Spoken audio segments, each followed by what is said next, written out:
Nobody gets to the divine direction by only asking for help, and nobody gets there by not helping others.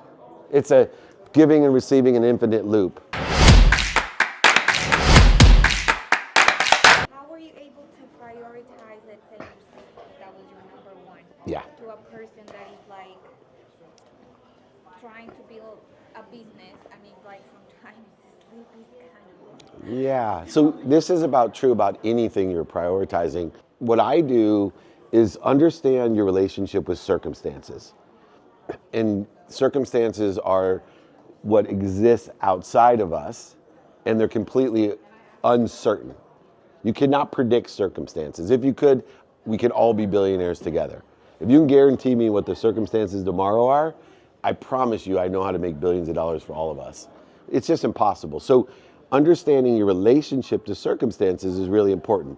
So dividing up, knowing that everything outside of us is uncertain except for time, I can rely on time outside of me. Because if I say, everybody meet me here because lunch is going to be at noon, and you guys are all on time, even if they're not, we're all going to be here at the same time. If I said, come to the diamond lunch when you're hungry, we're fucked, excuse my language, right? Nobody will be there at the same time. So when we understand time and circumstance, think about this. I have to divide what's most important to me, and make it non-circumstantial, because then I take the variable of circumstance out of it. And I also understand the characteristics of energy, where if I use non-circumstantial, non-negotiable behavior like sleep, or my health, or my family, or my finance, or my faith, or my study of time, or my study of relativity, and I put a minimum amount of time that I'm committed to, regardless of circumstance, regardless of interest rates, weather, flights, whatever it is, I'm going to have 90% of the exponentiality of my outcomes created by itself. So I personally spend a minimum of 7 hours a day on sleep. Every day, non-circumstantial. I actually have a sleep coach to help me because I travel 200 days a year in different cities. And so that's my number one non-negotiable, non-circumstantial behavior. And then two, people started at noon, so I just started answering. Is that cool? All right. I didn't want to cannibalize. We told them people on stage. All right. So then the second one is my health. So sleep is health related, but it's much more. It's access of information as well, besides the most healthy thing that you can do, because you recover and access information by sleep. So those people, I'm in the sports industry for so many years, the best athletes that I knew that I represented, from Troy Aikman, Steve Young, Warren Moon, Evander Holyfield, they were experts at recovery. And they also were accessing information to plateau and grow for the next day. So then I do health, a minimum hour a day on my health, then a minimum amount of time with my family every day. Think about this.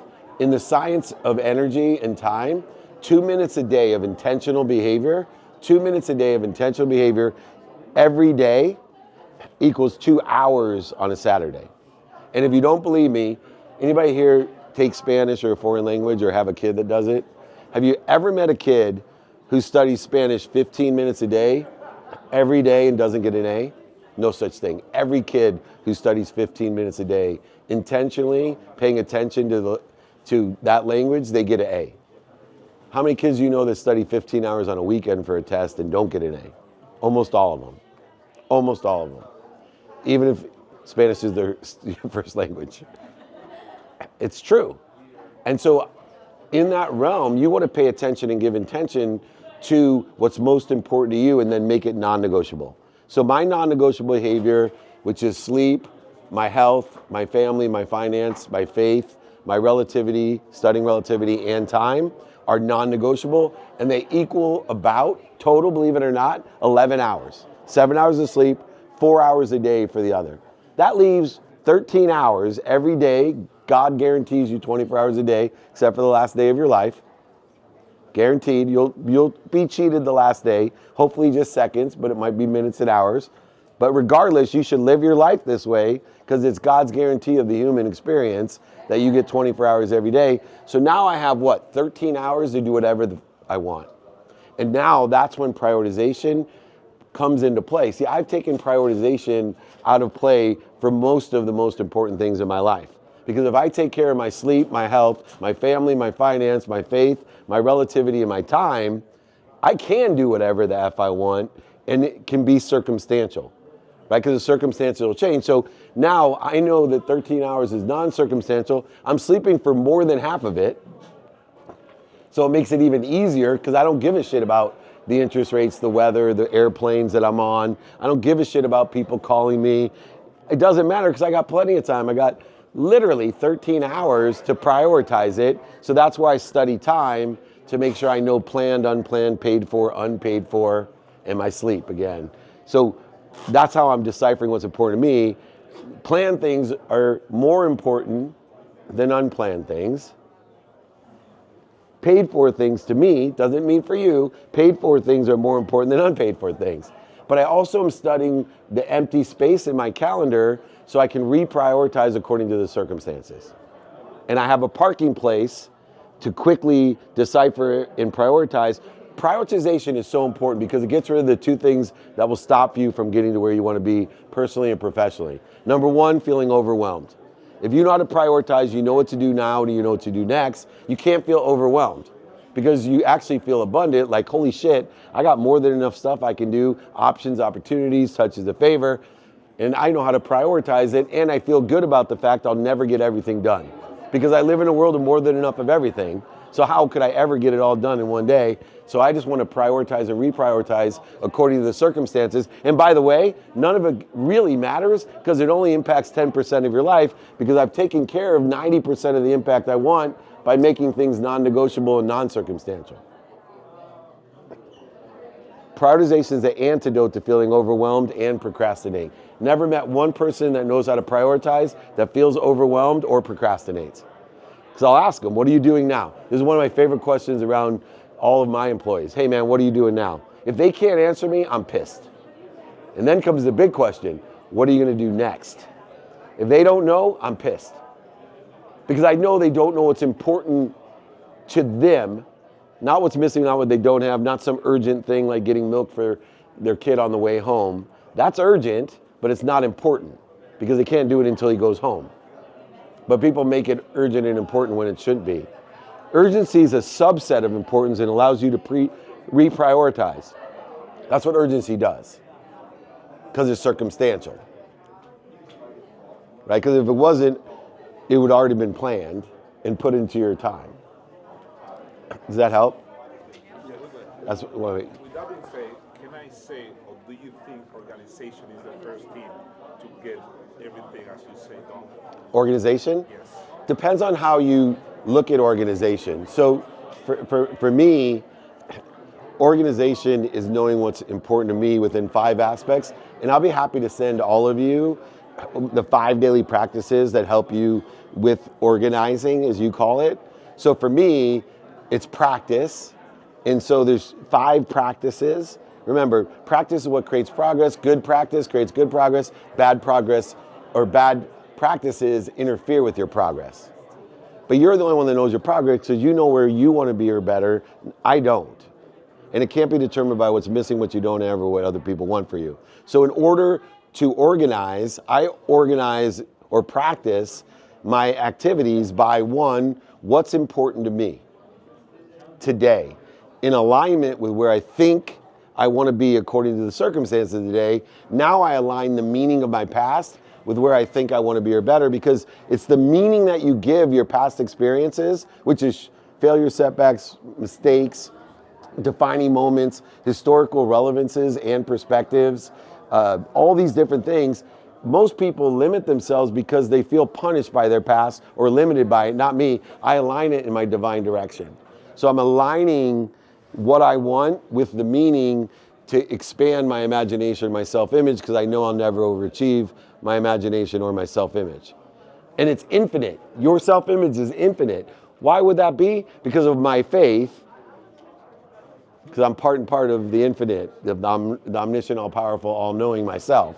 So of course I'm infinite, but I'm always limiting my infiniteness with all types of different reactions to fear. So I know what I want personally, experientially, giving and receiving outside of the non-negotiables, because I don't have to think about 90% of my progress, because I already have made a commitment to be non-negotiable and make it non-circumstantial. Sleep, health, family, finance, faith, relativity, and time. Non-negotiable. Now I know what I want according to the circumstances, the meaning, and expansion of my self-image or my infinite being. Now, second thing you want to do in organizing, as you call it, is know who.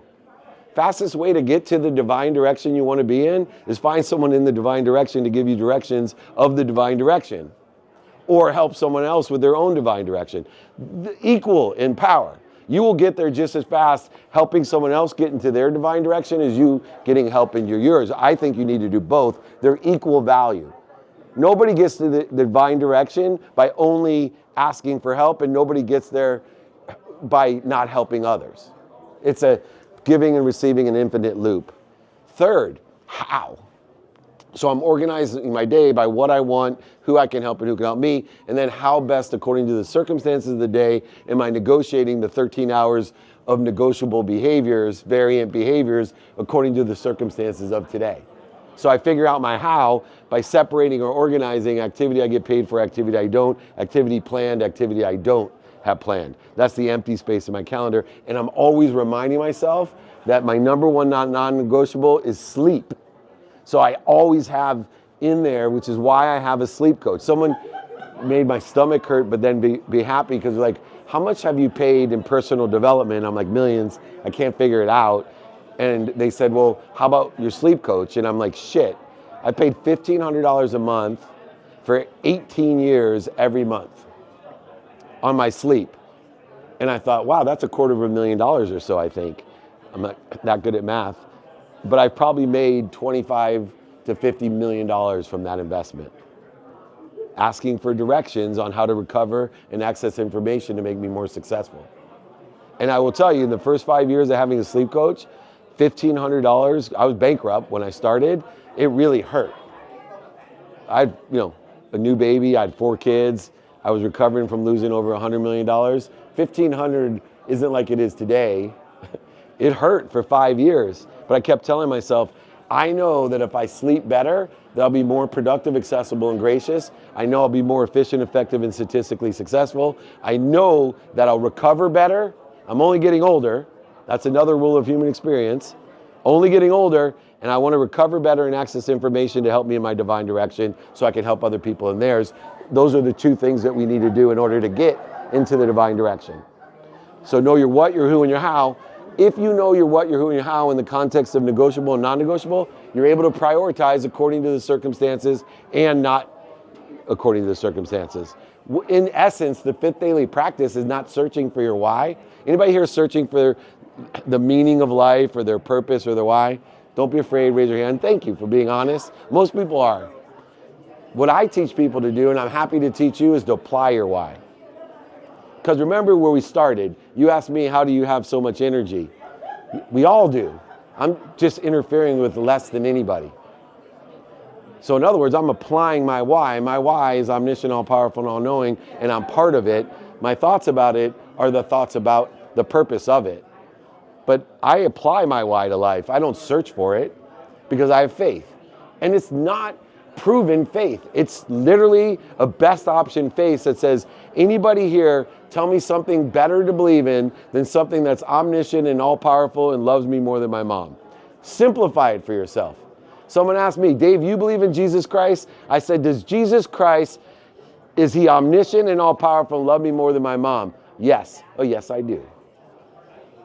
Right? I do. And it's the best option I can think of because it allows me to live in my divine direction. It makes every detour, when evidence is not there or contrary to where I want to be, it makes every detour divine as well because I have faith that I'm being protected, promoted, and loved. Even when I lost $100 million, went bankrupt, I sat there. It didn't take minutes and moments like it does today, but it did take weeks, months, and a couple of years until I realized, holy shit. There was no evidence that losing everything, including my mom's house, was somehow protecting me, promoting me, and loving me and perfecting me. There was no evidence. It was all contrary. All I could think of when it happened was, holy shit, what did I do to God? I actually said to my mom, I don't believe in God. And my mom looked at me and she said, oh, smirked. I lost her house. Only reason I wanted to be rich, buy her a house. And she looked at me at that time and said, oh, you believe in God. You just believe in the wrong God. And it took me a while to realize I was saved. Saved by contrary evidence. Nobody around me was going, man, you are so lucky you lost everything, including your mom's house. You are so blessed. God must love you. Except for my wife, who knew that that's what it was going to take in order for me to stay in alignment with where my potential lied and to continue to pursue it instead of ending up dead or divorced. So we're going to start in 5 minutes. One more question. Nobody? Yeah. Yes, sir. Oh, sorry. Yes. Quick question. Have you read the book Becoming Supernatural from just this person? So I do a lot with Dr. Joe. We've done VIP dinners together. I have studied that book, and I've done masterminds with him on specifically that book. Because he has, with everything that you just mentioned right now, how to be most likely maintaining the frequency. That way you can be on a straight line frequency and most likely accomplish everything about the gods and everything that you just mentioned. So Yeah, so frequency is extremely important. That's why I do this. He knows that. My frequency is my neighborhood. My frequency is my neighborhood. I love unsubscribers. You know, my digital marketing guy is like, dude, you cannot keep inviting everybody that, like if you anybody here on my text messages, does anybody invite you to more shit than me? No. I tell people all the time, do not join my text message frequency neighborhood unless you want to be invited, because you will unsubscribe if it offends you or you feel obligated or it bothers you. Don't join. I look at unsubscribers and I say, these are not people in my neighborhood. They're not in my frequency. They're protecting me. I think everyone should study their unsubscribers as much as their subscribers to what they believe in. Your frequency is everything. I'm one of the world's best content capturers because I know how to capture my frequency. Not the best modifier, editor, amplifier. I'm pretty good at perpetuating my essence, but you need to know your frequency for everything. And Dr. Joe knows more about the neuroscience of it as well. But one of the things that will help you understand frequency is think about time to a clock is your brain to your mind. And I like, because I know a lot about Dr. Joe, to simplify it to you. So when I'm thinking about my brain, I'm thinking about it as time to a clock. So my mind and time, right? The brain and the clock are the same. Mind to the brain. So that's a little bit different, but yeah. Well, that's why repetition is important. And to that matter, please get my contact information. I love to grow the neighborhood, the frequency. We love it here, and I'm of service and value. I want to build a huge neighborhood. We have thousands of people in our private networking group. It's just people, if you want to help people and know people to help people, you want to be in a community of people, that's why they're there, to ask for help and to give it. There's no better. If you build a community like this one, or you're a part of it, where people want to help each other, know people that help it, they buy from each other and sell for each other for life. And I promise you, the bigger your neighborhood of people that are buying from you and selling for you for life, the more successful you give me any trade, you will be successful. That's how success is made, by a frequency or a neighborhood.